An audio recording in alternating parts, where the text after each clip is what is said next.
ஃபுல்லாக அவ்வளோ கோவம், அவ்வளோ வலிக்குது, பைத்தியம் பிடிச்ச மாதிரி இருக்கு.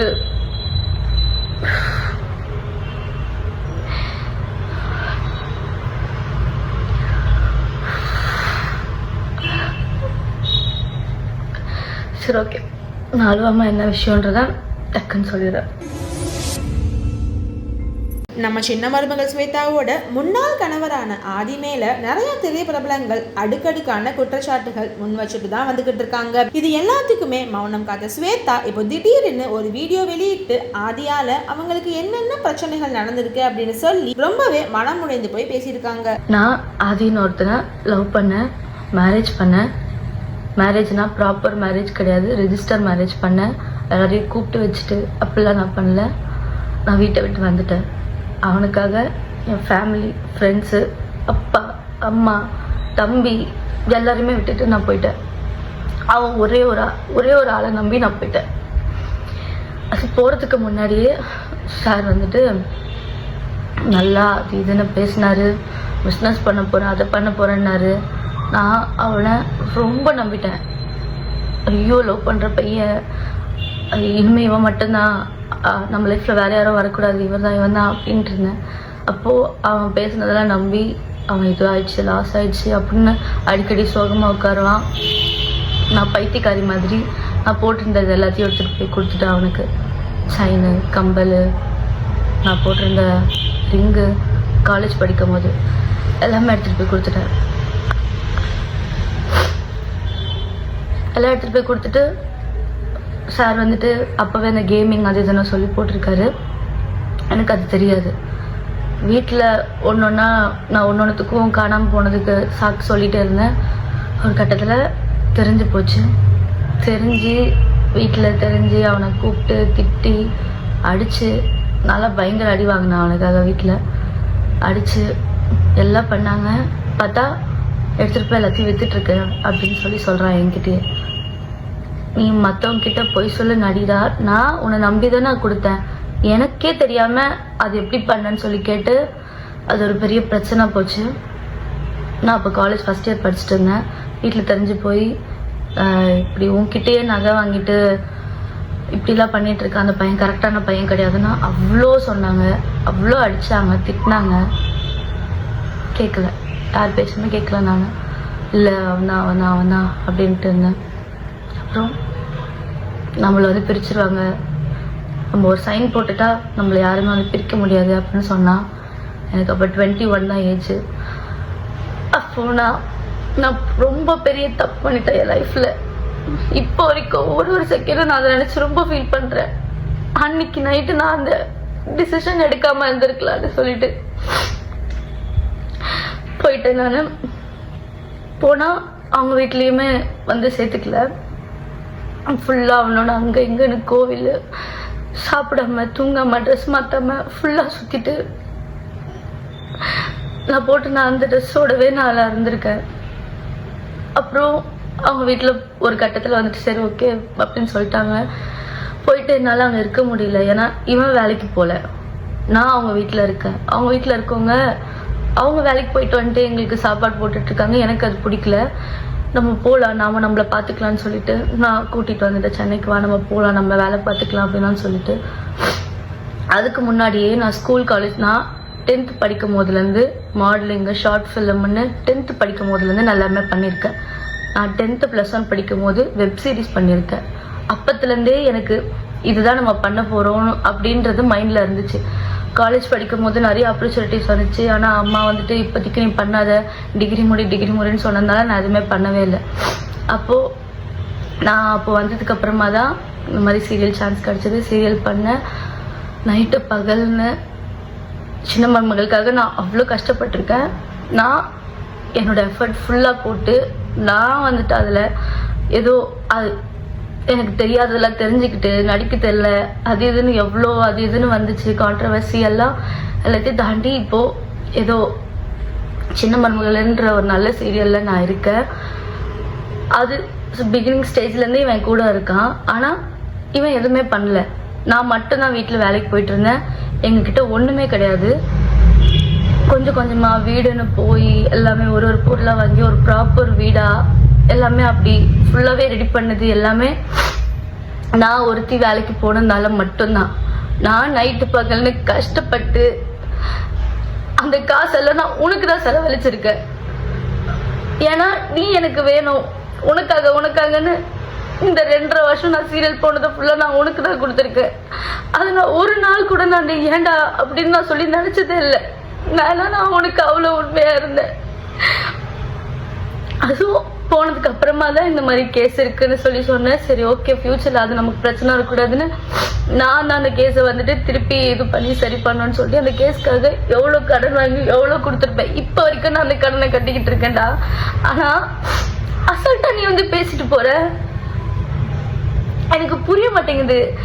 நீ என்ன தைரியத்துலடா சுத்திக்கிட்டு இருக்க? கொஞ்சம் கூட ஒரு கில்ட் ஃபீல் இல்லை, ஒரு போயிட்டோன்ற வருத்தம் இல்லை. எனக்கு மட்டும் நீ நேர்ல கிடைச்சேன்னு வச்சுக்கோ. இல்ல பெரியவா மாதிரி பேசுறல, கோர்ட்ல பாத்துக்கிற நீ கோர்ட்டுக்கு வரியா? ஒரு வாட்டி இயரிங்க்கும் கவுன்சிலிங்க்கு மீடியேஷனுக்குன்னு ஷூட்ல அவ்வளோ சண்டை போட்டு அந்த டேட்டுக்கு நான் பெர்மிஷன் வாங்கி அவ்வளோ தூரம் வெயில்னு பார்க்காம ஒரு வாட்டி நான் போய் அங்கே போய் லைன்ல போய் நின்று எனக்கு தேவையாடா இதெல்லாம்? உன்னை லவ் பண்ணுற ஒரு காரணத்துக்காக இப்போ வரைக்கும் கஷ்டப்பட்டுக்கிட்டு இருக்கேன்டா நானு. எனக்கு சுத்தமா நிம்மதி நோலை கிடையவே மாட்டேங்குதா.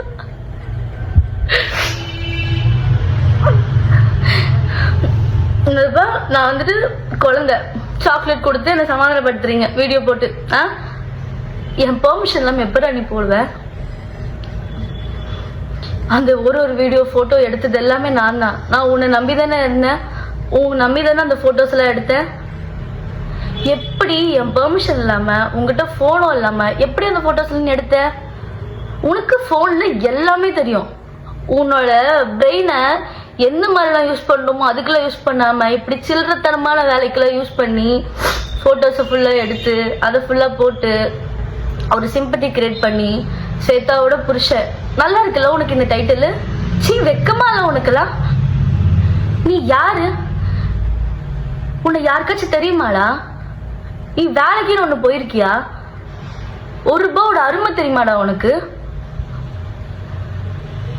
நீ வேலைக்குன்னு ஒண்ணு போய் கஷ்டம்னா என்னன்றத பார்த்து அந்த ₹1 நீ வந்து பார்த்திருந்தீன்னா இன்னைக்கு இப்படி எல்லாம் உட்காந்து பண்ணிட்டு இருக்க மாட்டேன். எவ்வளவு பேரோட ஏமாத்திட்டு இருக்க. அதாவது என்னன்னா, நீ இவ்வளவு பேர் ஏமாத்துன எனக்கு அது தெரிஞ்சிச்சு. நான் அதுல இருந்து வெளியே வந்துட்டேன், டிவோர்ஸ் கேஸ் கொடுக்குற எல்லாம் ஓகேடா. வந்ததுக்கு அப்புறமாவும் திருந்தாம இப்போ வரைக்கும் எவ்வளவு பேர் ஏமாத்திக்கிட்டு இருக்கடா. ஏண்டா ஜூனியர் ஆர்டிஸ்ட் வச்சு பேசுறாங்களா? அதாவது நீ யார வேணாலும் ஏமாத்தலாம், எத்தனை வாட்டி வேலை ஏமாத்து, ஒரு நாள் நீ மாட்டுவேன்னு உனக்கு தெரியாதா? எனக்கு புரிய மாட்டேங்குது நீ என்ன தைரியத்துல சுத்துற. அதுவும் நான் சத்தியமா உங்க அம்மாவெல்லாம் நான் அவ்வளோ நம்பினேன்டா. நான் அவங்கள என் ஃபேமிலி மாதிரி பார்த்தேன்டா. நான் வந்துட்டேன், சரி யாராவது ஒருத்தர் எனக்கு ஃபோன் பண்ணி பேசுறீங்களா, இல்ல நீ என்ன சமாதானப்படுத்தணும்னு ஏதாவது ஒரு ஸ்டெப் எடுத்து வச்சியா? உட்காந்துட்டு ஒரு இதுல இன்டர்வியூ கொடுத்துட்டு இருக்கு, என்கிட்ட பேசுறா. என்கிட்ட பேசுனியாடா நீ? அப்போ ஏன் நான் எங்க ஷூட்டுக்கு போறேன் என்ன பண்ற உனக்கு தெரியாதா? என்கிட்ட வந்து பேசுனியா நீ? உங்க வீட்டுல இருந்து ஒரு போன் கூட எனக்கு வரலடா. நான் வரும்போது கூட உங்ககிட்ட நான் எங்க வீட்டுக்கு கூட தெரியாம உங்ககிட்ட பேசிட்டு வந்தேன்டா லாஸ்டா நான் வரும்போது. எப்படி உனக்கு இப்படிலாம் பண்ண தோணுது? நீலாம் மனுஷனே கிடையாதுடா. எக்ஸ் ஒய்ஃப் சொல்லக்கூடாது, ஓ ஒய்ஃப் நானு. டேய் நீ வேணான்னு சொல்றதுன்னா நான் டிவோர்ஸ் வரைக்கும் வந்துட்டு இருக்கேன். என்னானாலும் பரவாயில்ல, இது என்ன எக்ஸ்ட்ரீம் போனாலும் பரவாயில்ல, என்னானாலும் பரவாயில்லன்னு சொல்லிட்டு நான் இப்போ வரைக்கும் அதுக்காக ஃபைட் பண்ணிக்கிட்டு இருக்கேன்டா. நீ வேணான்னு சொல்லிட்டு நான் ஃபைட் பண்ணிக்கிட்டு இருக்கேன், உனக்கு அது தெரியுதா? எனக்கு நீ வேணாம், எனக்கு உன்ன பிடிக்கல. இப்படி ஒரு கேவலமான ஜென்மம் என் லைஃப் பார்ட்னரா எனக்கு தேவையில்ல. அதுக்கு என்ன கெட்ட பேர் வந்தாலும் பரவாயில்ல, என்ன ஆனாலும் பரவாயில்ல. இது வரைக்கும் நீ பண்ணாதது ஒன்றும் புதுசா பண்ண போறது இல்லை. உங்கள்கிட்ட என்ன இருக்கோ, என்ன ப்ரூஃப் இருக்கோ, என்ன நீ பண்ண முடியுமோ பண்ணு, சரியா? எல்லாத்துக்குமே நான் ரெடியா இருக்கேன். ஆனா நீ இப்போ வரைக்கும் திருந்தாம எல்லாரும் இன்னும் ஏமாத்திக்கிட்டு இருக்க பாத்தியா? அதெல்லாம் பார்க்கும் போதெல்லாம் என்னால முடியலடா. ஐயோ கடவுளே, அப்புறம் நீங்க பாக்குறவங்க எல்லாருக்கும் ஒரு விஷயம் சொல்றேன். சார் வந்து இன்டர்வியூல ஒரு இன்டர்வியூல ஒரு கதை ஒண்ணு சொல்லிக்கிட்டு இருக்காரு. அந்த கதையில எது உண்மை எது போயின்னு நான் சொல்றேன். தாமரமா உன்னை கூப்பிட்டு வாப்பா கேம் விளாடலான்னு சொல்லி கூப்பிடுறாங்களா? அவங்களுக்கு ஏதாவது தெரியுமா? போன்ல இன்ஸ்டாகிராம்ல ஏதாவது தெரியுமா? அந்த கேம் அந்த வெப்சைட் எதுக்குள்ள போகணும்னாச்சும் தெரியுமா? ஆனா நீ அதுல கரைச்சு குடிச்ச வேண்டா, உனக்கு எல்லாமே தெரியும். உன்னை நம்பி அவங்க போனை எதுக்கு உங்ககிட்ட கொடுக்குறாங்க? உன்னை நம்பி தானே கொடுக்குறாங்க. அவங்களுடைய account number, ATM card password எல்லாமே உனக்கு தெரியும். அவங்க இன்ஸ்டாகிராம் ஐடி, அதுக்குள்ள ஒரு இதுக்கு என்னென்ன பாஸ்வேர்டு வச்சிருக்காங்க எல்லாமே தெரியும். எல்லாத்தையும் ஈஸியா மாத்திடுவேன். நீ தான் ஒரு 5 நிமிஷம் போனை வாங்கிட்டு எல்லாத்தையும் முடிச்சு விட்டுருவியே. அவங்க வந்து உன்னை கூப்பிட்டு கேம் விளையாடி ஃபர்ஸ்ட் டே அவங்க வின் பண்ணாங்க, செகண்ட் டே நீங்க வின் பண்ணீங்க, அப்புறம் லாஸ் ஆயிடுச்சு. என்னடா கதை சொல்ற? வேற நல்ல கதை எழுதிட்டு வாடா. ஏண்டா நீ ஒருத்தர் சொல்லாம அவங்களுக்கு தெரியாதுடா எதுவுமே. எனக்கு தெரியும். நான் அவங்க கிட்ட சொல்லியிருக்கேன். இந்த விஷயம் உனக்கு கூட தெரியாது. நான் அவங்க கிட்ட சொல்லியிருக்கேன், முன்னாடியே சொல்லியிருக்கேன். இவன் முன்னாடி அந்த மாதிரி கேம் விளையாடிட்டு இருந்திருக்காமா, அது எனக்கு ஒரு வாட்டி தெரிஞ்சு நான் சண்டை போட்டு அன்னிலேருந்து அதுக்குள்ள போகவே கூடாதுன்னு சொல்லி நான் சொல்லியிருக்கேம்மா அப்படின்னு நான் அதை பத்தி சொல்லியிருக்கேன். கோவா போனப்போ அந்த விஷயத்த வந்துட்டு ஒன்றுமே போலாமா பாப்பான்னு கேட்டதுக்கு நான் அவங்கள ஸ்டாப் பண்ணேன். அப்படி இருக்கவங்க வாப்பா வாப்பான்னு சொல்லி உன்னை கூப்பிட்டு போய் வாப்பா வாப்பான்னு கேம் விளையாடினாங்களா? அந்த பொண்ணு சூசைட் பண்ணிருக்காடா வீடியோ எடுத்து வச்சு. எப்படிடா உன்னால அதை பத்திலாம் யோசிக்காம ஜாலியா இருக்க முடியுது? சத்தியமா நீ மனுஷனே கிடையாதுடா. ஆனா உன்னை வந்துட்டு லவ் பண்ணதுக்கு, உனக்காக நான் இவ்வளவு விஷயம் பண்ணதுக்கு நீ எனக்கு ரிட்டர்ன் பண்ற பத்தியா ஒரு விஷயத்த என்னால முடியல.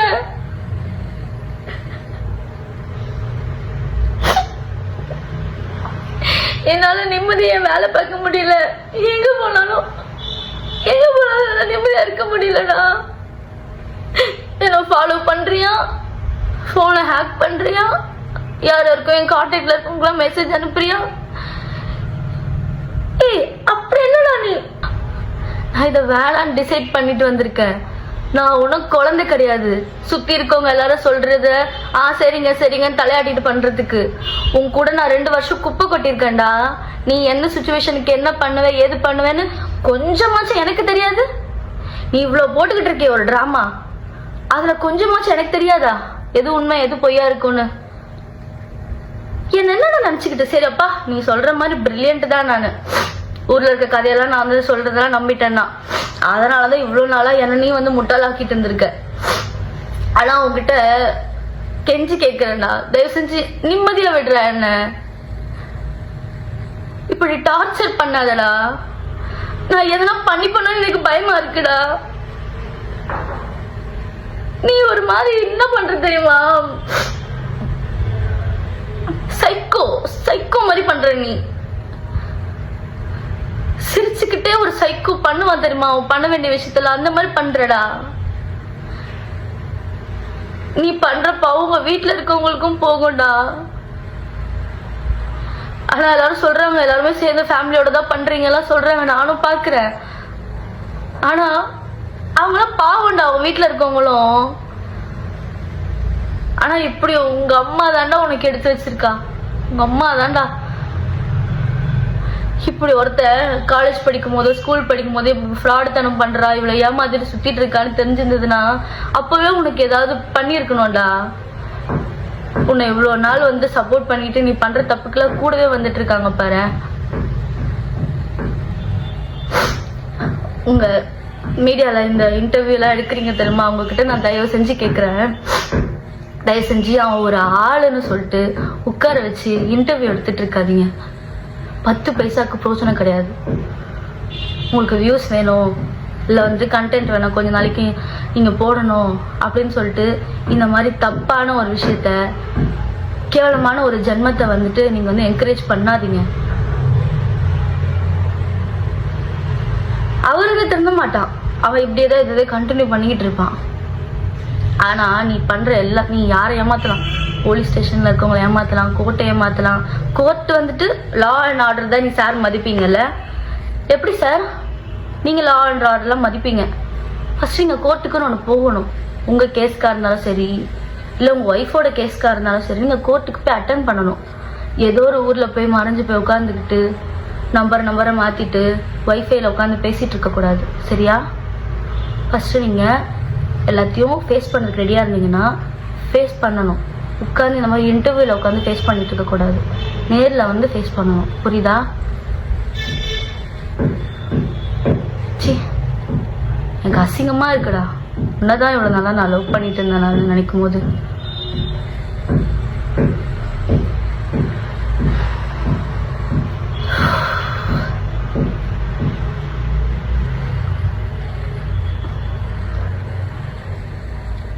நான் இப்படி ஒரு விஷயத்த பண்ணவே கூடாதுன்னு இருந்தேன்.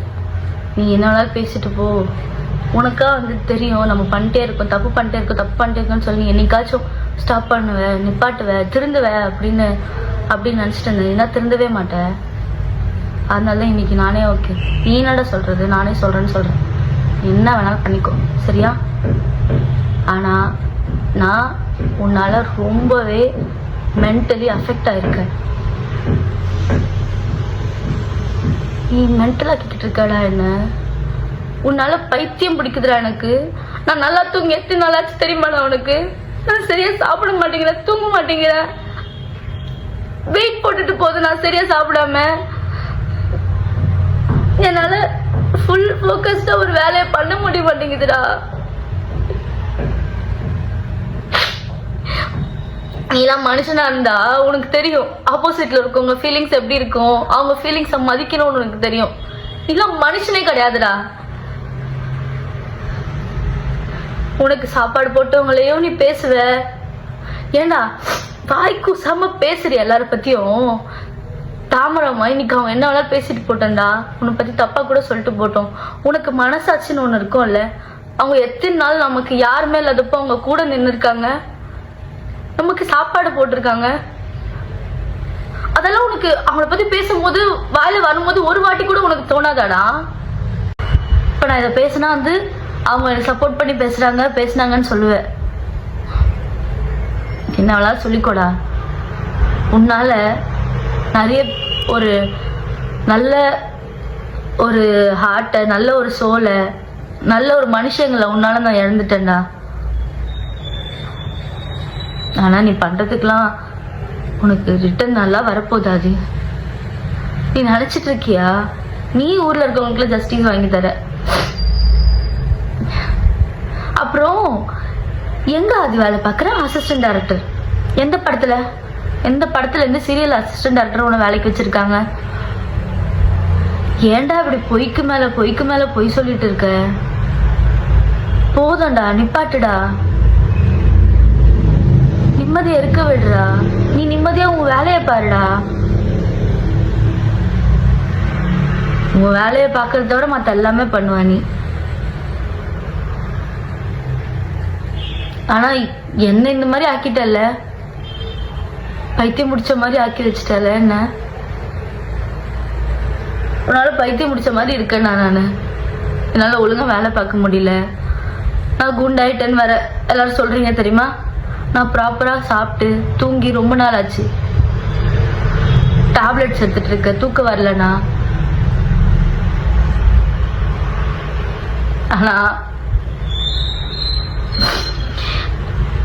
நான் உன்னை லவ் பண்ணதுக்குலாம் நீ ரிட்டர்ன் எனக்கு இப்படி நல்ல ஒரு கிஃப்டா எனக்கு கொடுத்துட்டு இருக்கடா. எப்படிடா உனக்குலாம் மனசு வருது?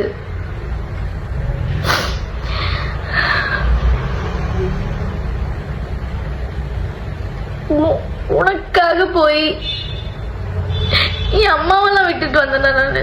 எனக்கு எங்க அம்மா எவ்வளவு பிடிக்கும் உனக்கு தெரியும். எனக்கு எங்க அம்மா இல்லாம தூக்கம் வராது. அவங்கள என் பக்கத்துல படுத்துட்டு இருந்தவங்கள கையெடுத்து விட்டுட்டு உனக்காக வந்தேன் நானு. நான் படிக்கல, என் டிகிரியை கண்டினியூ பண்ணல, டிஸ்கண்டினியூ பண்ணிட்டு வந்துட்டேன். எல்லாமே விட்டுட்டேன்டா. இப்போ என் டிகிரி நான் படிக்க போறேன்.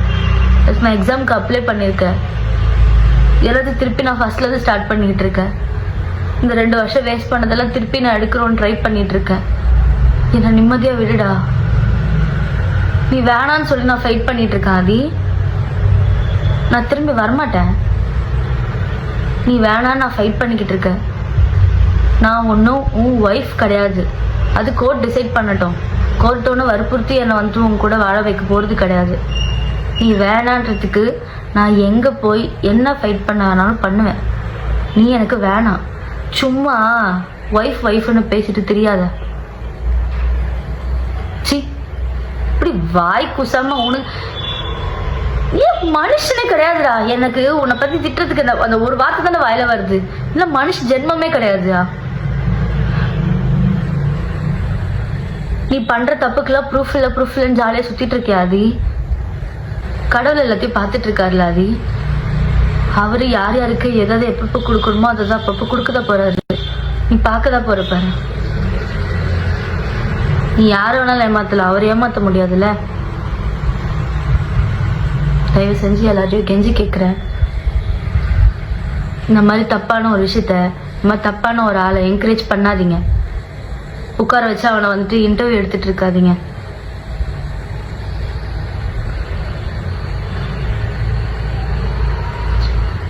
எனக்கு நான் உன்னால மென்டல் மாதிரி ஆயிட்டு இருக்கேன். என்னால நீ பண்ற டார்ச்சர்ல நான் ஏதாவது பண்ணிக்க போறேன்டா. உனக்கு புரியுதா? எங்க வீட்டுல பயப்படுறாங்க நான் ஏதாவது பண்ணணும்னு.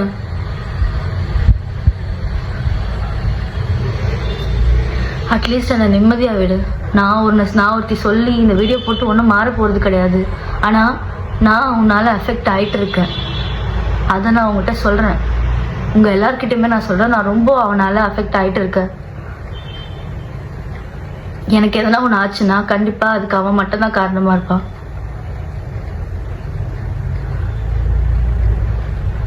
நிம்மதியா விடுடா எல்லாரையும். உன் வேலையை பாருடா, திருந்துடா. ஃபர்ஸ்ட் ஃபேஸ் பண்ணு எல்லா ப்ராப்ளத்தையும். நேரில் வந்து ஃபேஸ் பண்ணு. எங்கேயோ போய் உட்காந்துக்கிட்டு ஒய்ஃபைல பேசிக்கிட்டு சிம் கார்டை மாற்றிட்டு பெங்களூரில் இன்டர்வியூக்கு வாங்கன்னு கூப்பிட்டுட்டு இப்படி உட்காந்துட்டு இன்டர்வியூவில் கொடுத்துட்டு இன்டர்வியூவில் பேசிகிட்டு இருக்காத. நேரில் ஃபேஸ் பண்ணு. சி சி, உன்னெல்லாம் என்ன சொல்கிறதுனே தெரியலடா எனக்கு. உன்னை லியோ பார்த்திபன், லியோ செத்து போயிட்டாரு, இப்போ பார்த்திபனா நீ உன்னை நீ இந்த ரேஞ்சுக்கு வச்சு பேசிட்டு இருக்கடா. இவ்வளோடா நீ, இவ்வளோதான். ரொம்பலாம் அப்படிலாம் வச்சு பேசாத. அவ்வளோ பேர் ஆள்லாம் கிடையாது நீ.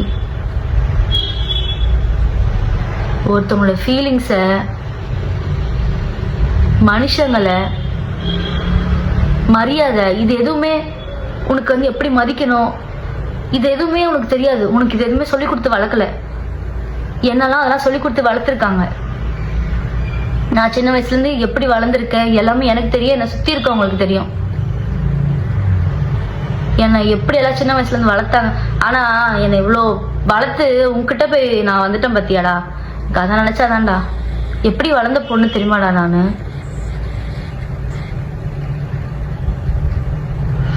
உன் கூட வந்து என் லைஃபையும் நான் ஸ்பாயில் பண்ணிட்டேன்டா. ஆனால் நல்ல வேலை நான் இப்போவாச்சும் அந்த டெசிஷன் எடுத்து இது தப்புன்னு தெரிஞ்சு நான் வெளியே வந்திருக்கேன். அது வரைக்கும் நான் சந்தோஷப்படுறேன். நான் ரொம்பவே சந்தோஷப்படுறேன். நீங்கள் நிறைய பேர் எனக்கு டிஎம் அனுப்பிச்சிட்டு இருக்கீங்க எனக்காக ஃபீல் பண்ணி. நான் அதெல்லாம் பார்க்காம இல்லை, நான் எல்லாத்தையுமே பார்த்துட்டு இருக்கேன். மெசேஜ் எல்லாம் நான் பார்த்துட்டு இருக்கேன். நான் அப்படி ஒரு டெசிஷன் எடுத்ததுக்கு நான் ரொம்பவே பெருமைப்படுறேன்.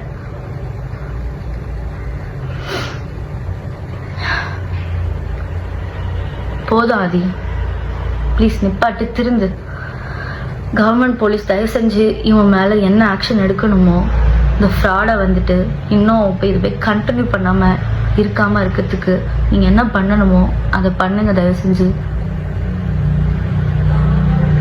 எனக்கு நீ டிவோர்ஸ் கொடுக்கல, அது நீ கோர்ட்டில் வா. கோர்ட்டில் வந்துட்டு நீ ப்ரூஃப் வச்சுருக்கீங்களா சார்? நோ ப்ரூஃப்லாம் வச்சுருக்கீங்களாமே. கோர்ட்டில் வந்துட்டு இயரிங்னு ஒன்று அட்டன் பண்ணிவிட்டு அந்த ப்ரூஃப்லாம் கொடுங்க. நம்ம அதை கோர்ட்டில் பார்த்துக்கலாம். லா அண்ட் ஆர்டர் தான் வந்துட்டு உங்களுக்கு வந்துட்டு கரெக்டான தீர்ப்பு சொல்லல. நீங்கள் கோர்ட்டில் வந்துட்டு அதை வந்து ப்ரூவ் பண்ணுங்கள். இப்படி உட்காந்து இன்டர்வியூ கொடுத்துட்டு அதை ப்ரூவ் பண்ணிட்டு இருக்காதீங்க, சரியா? கோர்ட்டில் வந்துட்டு பாருங்கள். போதும், உன்னை பற்றி நான் இவ்வளோ பேசிகிட்டு இருக்கேன். அவ்வளோ பெரிய ஆளே கிடையாது. நீ உட்காந்து தேவையில்லாமல் உன்னை பற்றி இவ்வளோ நேரம் உட்காந்து பேசிகிட்டு இருக்கேன். நான் இதில் அஃபெக்ட் ஆகிருக்கேன். எனக்கு இதோ நான் ஏதோ 5 நிமிஷம் நான் பேசிட்டு நான் கட் பண்ணிடுவேன்னு நினச்சேன். ஆனால் இப்படி என்கிட்ட இருக்க ஃபுல் எமோஷன் அப்படி வெளியே வரும்னு நான் நினைக்கல. அது உள்ள ஒரு மாதிரி அப்படி இருந்துச்சு. எனக்கு இப்போ ஃபுல்லாக வெளியே வந்ததுக்கப்புறம் எனக்கு ஒரு மாதிரி நிம்மதியாக இருக்குது. இதான் நான் அவனை பற்றி போகிற லாஸ்ட் வீடியோ. இதுக்கப்புறம் அவனை பற்றி பேசி தேவையில்லாமல் இன்ஸ்டாகிராமில் இவரை வச்சு நம்ம வந்து வியூஸ் எல்லாம் நம்ம ஒன்றும் ஏற்றிக்க வேணாம். நம்ம வேறு ஏதாவது நல்லதாக போட்டு நம்ம வியூஸ் ஏற்றிக்கலாம். இவ்வளோதான் இந்த விஷயத்தை நான் சொல்ல வந்தேன். நான் ஓகே ஆகிடுவேன். சீக்கிரமாகவே நான் ஓகே ஆகிடுவேன். நான் இனிமேல் என் வேலையில் என் ஹெல்த்தில் நான் ஃபோக்கஸ் பண்ணணும். என் ஃபேமிலியை நான் பார்க்கணும். நான் அந்த வேலையை பார்க்குறேன். தயவு செஞ்சு இவங்கிட்ட யாரும் ஏமாந்துடாதீங்க. நல்லா பேசி நல்லாவே ஏமாற்றுவார் சார், நல்லாவே பேசுவார். தயவு செஞ்சு யாரும் இவன்கிட்ட பேசி ஏமாறாதீங்க. ஆல்ரெடி அஃபெக்ட் ஆகிருக்கவங்க, நீங்கள் அஃபெக்ட் ஆகிருக்கீங்கன்றது ஒருத்தவங்க மூலியமாக வந்து சொன்னால் மட்டும் பத்தாது. வெளியே வந்து எப்படி அஃபெக்ட் ஆனீங்க ஏதானீங்கன்னு சொன்னால் தான் உங்களுக்காக ஏதாச்சும் பண்ணுவாங்க. தயவுசெய்து அதை வெளியே வந்து பயப்படாமல் சொல்லுங்கள். இவன் ஒன்றும் பெரிய இதாக கிடையாது. வெளியே வந்து சொல்லுங்கள். உங்களுக்கு என்ன கிடைக்கணுமோ, நியாயம் கிடைக்கணுமோ கிடைக்கும்.